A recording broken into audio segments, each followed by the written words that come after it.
Salut mes petits farfadets velus, c'est Bob Zombie, le prince de la bulle de love dans le tube, toujours là pour vous servir et toujours debout. Je suis très heureux de vous retrouver pour cette 7ème saison qui, je l'espère, sera pleine de nostalgie, de déconne et de partage. Bon les gars et les filles, parce qu'il y a de plus en plus de nanas qui regardent la chaîne, je vous embrasse mes colombes. Et donc je commence par du Just Sharing, parce que si je veux bien admettre que le public de cette chaîne est d'une génération qui a connu le téléphone filaire à cadran et qu'il estime qu'il est entré dans la modernité parce qu'il utilise Facebook, eh bien il a beau vouloir jouer les vieux beaux encore dans le coup, il n'a pas les réflexes de laisser du post-blow et de partager. Alors aussi vrai qu'il n'y a pas de mal à battre ses gosses de temps à autre, essayez de penser à chaque vidéo de récompenser Tonton Zomzomb qui passe beaucoup de temps pour vous préparer ce spectacle chatoyant destiné uniquement à vous enjailler et à vous rappeler le passé qui est mort et je m'en fous et vous dire que les méchants c'est pas nous. Cette référence est datée comme Rachida. Rachida datée? Bien ouais je ma gueule. Bon je disais quoi moi? Ah oui, n'oublie pas toi viewer exigeant, zappeur désabusé et consumériste que c'est du taf pour moi que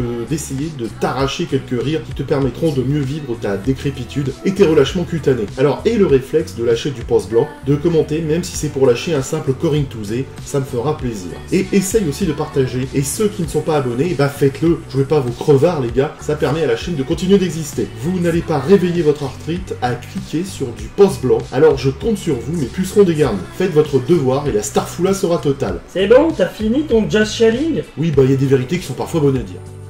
Sinon, bah, j'ai travaillé pour vous offrir un spectacle de qualité. En gros, je garde les vidéos poète-poète que vous appréciez. Ne vous inquiétez pas, elles seront bien là. Et elles seront toujours majoritaires, car c'est pour ça que 90% des viewers, bah, vous êtes là. Pour la nostalgie, la déconne et l'envie de revivre un peu le passé, le temps de l'un de mes délires cosmiques. Donc ne vous inquiétez pas, bande de petits vénards, on va encore se faire pouic-pouic. Mais la tendance à faire des vidéos plus sérieuses amorcées lors de la dernière saison va se confirmer, car vous êtes aussi demandeurs de vidéos plus travaillées et plus académiques. Donc je vais vous offrir ça. D'abord parce que j'ai envie de faire des vidéos sérieuses, et puis parce que vous êtes nombreux à m'en demander. Elles resteront teintées d'humour, rassurez-vous, je ne vais pas changer totalement. Ça fait 20 secondes que t'as pas dit de conneries.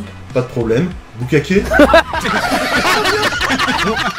La nouveauté de cette année, ce sont les podcasts que j'ai envie de faire. J'ai déjà commencé à en faire de façon subrogative en tapinant cet été dans les vidéos fantômes que j'ai diffusées certaines nuits quand les boomers écrasaient grave sur leurs oreillers. Et les rares personnes qui sont tombées dessus par hasard ont eu l'air d'apprécier ce nouveau format, donc je vais continuer à faire des vidéos fantômes. On s'en fout, fais-nous rigoler. Alors, c'est l'histoire de deux putes. J'ai reçu des messages me demandant de diffuser les vidéos fantômes de cet été car tout le monde ne les a pas vues et peut-être qu'elles réapparaîtront de temps à autre ou peut-être définitivement si elles trouvent leur public. Je verrai ça. L'objectif est bien évidemment de parler de comics vintage, Marvel, c'est pourquoi vous aurez toujours votre émission préférée, le mag, mais aussi les délirants Comics Park et les nostalgiques, tandis que l'instant comics sera plus orienté vers le podcast cette saison. Ah! Alors pour ceux qui ont suivi les premiers podcasts fantômes, cet été sur la chaîne, vous savez que ce sont de faux podcasts car ils restent assez visuels malgré tout. Et puis il y a aussi les zooms plus sérieux et plus construits qui devraient vous intéresser. Enfin, je l'espère. Non? Non. Cet été, dans différentes discussions, on m'a reproché de moins avoir parlé du cinéma de notre enfance lors de la dernière saison, donc je vais me rattraper. Vous allez être servis. Vous avez libéré la bête et vous savez vraiment pas ce que vous avez fait.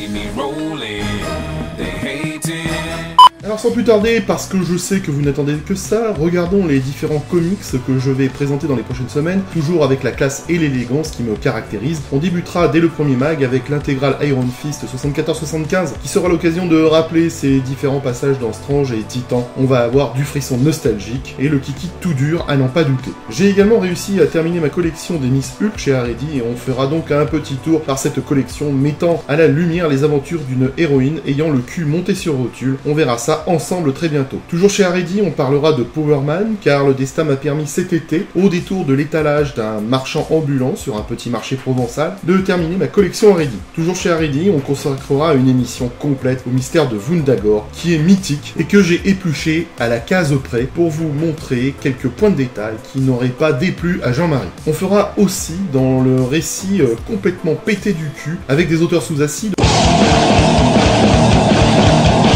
capables de produire des bouts atomiques qui valent le détour pour leur nullité. Ainsi, on parlera de ce ramassis de récits réalisés sous acide, compilé chez Haredi avec ce Hulk et Spider-Woman, qui ne casse pas trois pattes à un connard, mais qui vaut le détour quand même pour se taper une bonne barre de rire. On parlera aussi des 4 Fantastiques époque John Byrne, parce qu'il n'y a pas de mal à se faire mal aux mirettes mais belettes. Et on analysera aussi l'époque Jim Starlin sur Warlock, que j'ai préféré acheter en VO, parce que j'en avais assez des versions Panini traduites avec le cul. Et j'ai découvert des choses incroyables. Toujours en VO, j'ai réussi à mettre la main sur le graphic novel original d'époque de 1982, sur la plus fantastique aventure des X-Men, à savoir God Loves Mankill, traduit de façon stylée en France par Lug, par Dieu créé, l'homme détruit, l'occasion de revenir sur cet épisode en version non censurée par la censure catho-bolchevique lugienne. J'ai aussi investi de façon absurde en achat compulsif déraisonné dans ce superbe album en VO de la mort du Captain Marvel à cause d'une vidéo du French Geek, je ne le remercie pas. Et bien d'autres choses que vous aurez l'occasion de découvrir au cours de cette 7ème saison, mais j'arrête là la présentation, car je sens déjà que chez certains, il y a le téton qui dard. Voilà mes petits farfadis, vous savez tout sur ce début de saison 7, j'espère qu'elle vous plaira et que vous serez là pour me soutenir dans ce grand spectacle qui me demande du travail. Je compte sur vous cette année. On se retrouve le 26 août pour la première émission qui sera forcément un mag et le lendemain, vous aurez une vidéo bonus. Rien n'est trop beau pour mes petits farfadis. Sur ce, n'achetez pas chinois, pensez à faire des stocks de sopalin. Bonne fin d'été en pente douce, c'était Bob Zombie pour vous servir, à très vite les geeks. Philippe, je sais où tu te caches. Viens ici que je te bute, enculé.